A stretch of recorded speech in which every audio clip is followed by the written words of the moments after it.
तर इकडे झालेला आहे आपला मस्तपैकी भांडण संध्याकाळचा बेत चालू बरं का. आणि आज ज्वारीच्या भाकरी तर बाजरीच्या भाकरी नाही केल्या आज, कारण की पीठ संपले. तर म्हणलं आता दळून आणायचंय, आता नंतर दळून आहे ना, तर म्हणलं आता ज्वारीच्या भाकरी करावा. आणि खूप सारे ताई साहेब मला कमेंट टाकीत असतात की ताई तुम्ही भाकरी खूप छान करतात, ताई तुम्ही भाकरी खूप छान करतात. तर त्याच्यासाठी खरंच धन्यवाद ताई साहेबांना, थँक्यू सो मच. तुम्हाला माझ्या हातच्या भाकरी आवडत येतं, हो की नाही.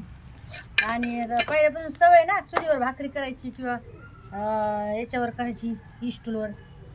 तर मग त्याच्यामुळं कसं आहे माहिती आहे का, सवय पडलेली आहे भाकरी करायची. आणि हे नाचणीचं पीठ आले तसंच तुम्हाला एक गोष्ट सांगते, ज्वारीची भाकरी जसं आपल्या शरीरासाठी बाजरीची भाकर जरुरी का, तशी ज्वारीची भाकरी ही खूप जरुरी असते.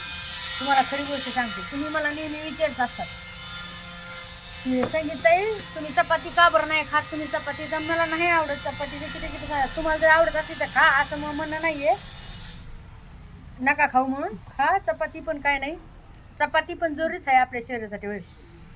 पण सगळ्यात पौष्टिक आहे ना ज्वारीची आणि बाजरीची भाकर.